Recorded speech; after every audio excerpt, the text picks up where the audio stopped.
Bom dia, mais uma manhã com Deus, priorizando a palavra de Deus, e nesta manhã do dia 8/8 nós vamos meditar de Isaías, do capítulo 22 ao capítulo 24, e que a paz do Senhor encha o teu coração nesta manhã. Capítulo 22 é uma mensagem a respeito de Jerusalém. E este capítulo nós vamos ter uma visão muito detalhada daquilo que aconteceu a Jerusalém. Nós vamos ver do versículo 1 ao versículo 4, Isaías vai profetizar a rebeldia cega de Jerusalém. Do versículo 5 ao versículo 8, vai nos trazer uma visão detalhada de como a cidade está derrotada. E aí, do 8 ao 11, Isaías vai indicar Jerusalém por confiar nas suas próprias defesas, no seu arsenal de guerra, né? E do versículo 12 ao 13, Isaías vai condenar a cidade por festejar ao invés de se arrepender. Veja só, recebi esta mensagem acerca de Jerusalém, do Vale da Visão que fica em Judá. O que está acontecendo? Por que todos correm para o terraço? A cidade inteira está em grande agitação. O que vejo nesta cidade festiva? Há cadáveres por toda parte. Não morreram pela espada, nem na batalha.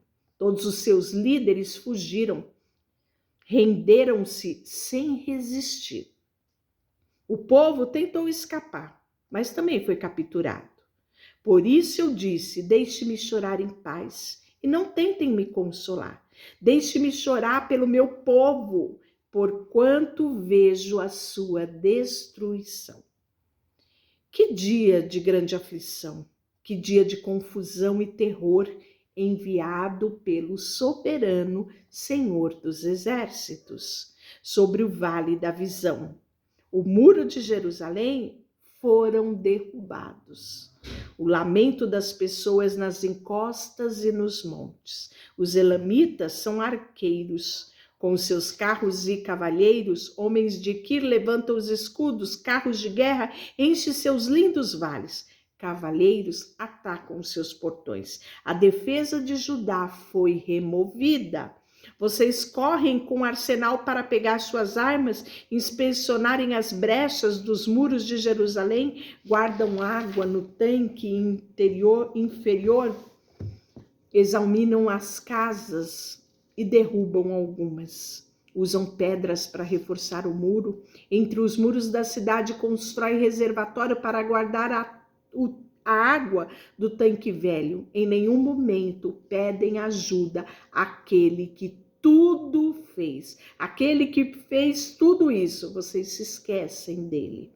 Não levam em conta aquele que há muito planejou estas coisas.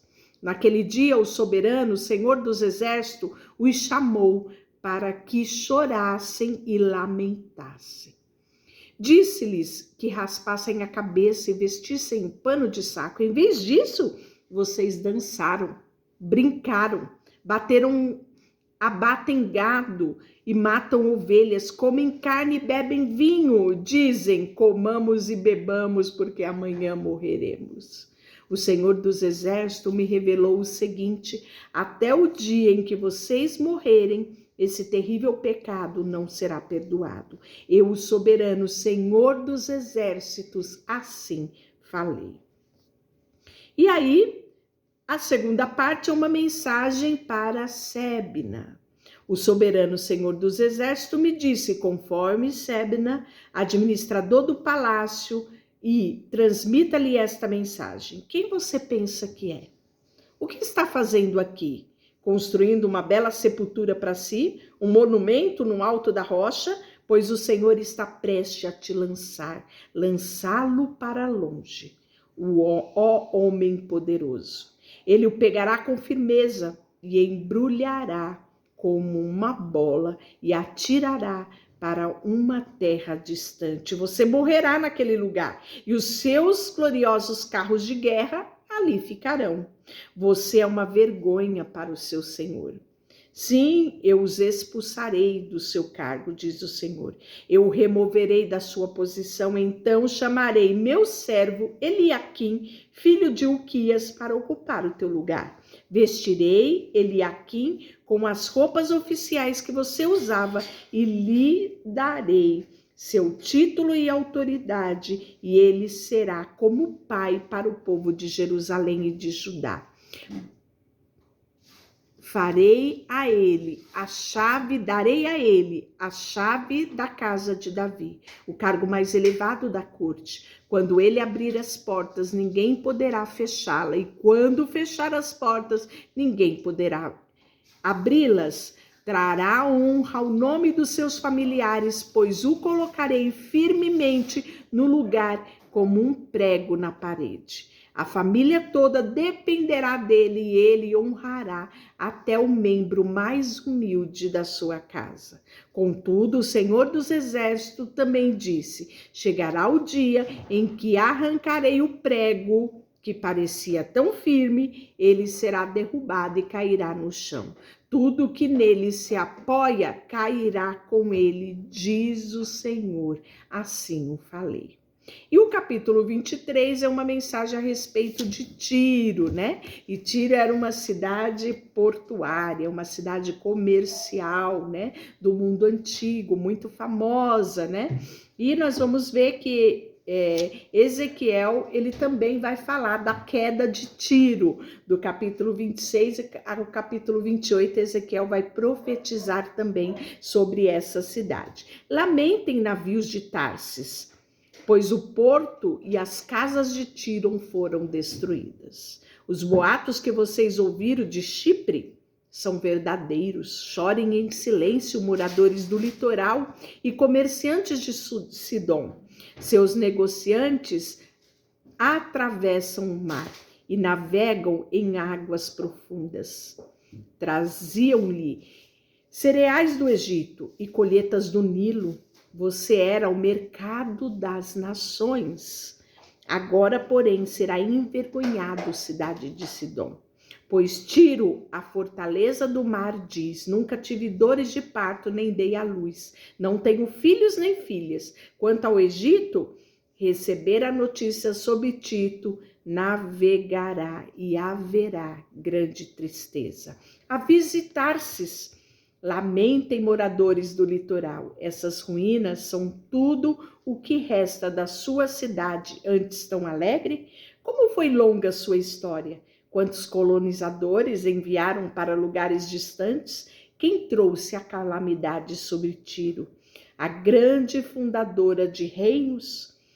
Seus comerciantes eram todos príncipes, seus negociantes eram nobres da terra. O Senhor dos Exércitos fez isso para acabar com o seu orgulho e para rebaixar os nobres da terra.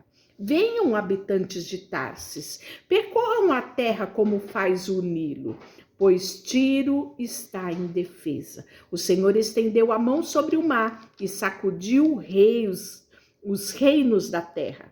Pronunciou-se contra a Fenícia e ordenou suas fortalezas que fossem destruídas.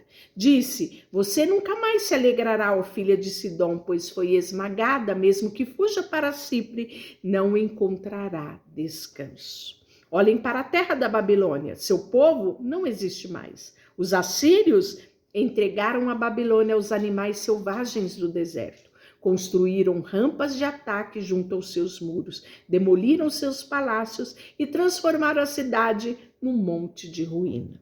Lamentem, navios de Tarsis, pois o seu porto está destruído.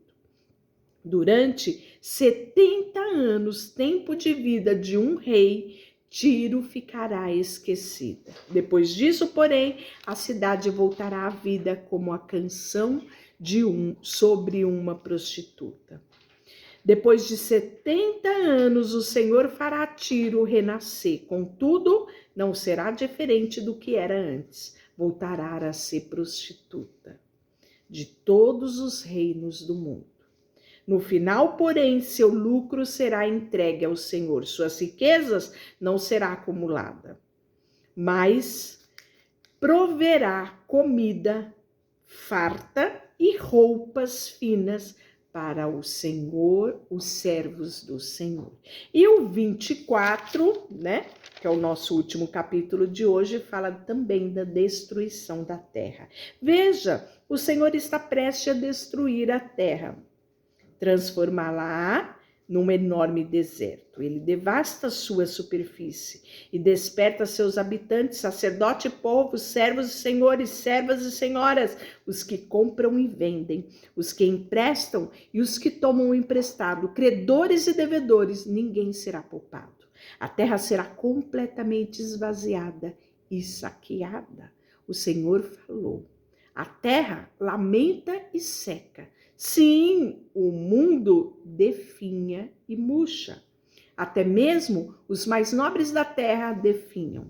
A terra sofre por causa do pecado dos seus habitantes, pois transgrediram a lei de Deus, violaram seus decretos, quebraram sua aliança eterna, por isso a maldição consome a terra, seus habitantes pagam por seus pecados e são destruídos pelo fogo, apenas alguns sobrevivem. No versículo 7 ele diz assim: acabam-se as alegrias do vinho e da canção, a bebedice forte tem gosto amargo. A alegria transformou-se em tristeza. Assim é em toda a terra. Sobrou apenas um remanescente, como a azeitona que sobra quando a árvore é sacudida, como as uvas que restam na videira depois da colheita.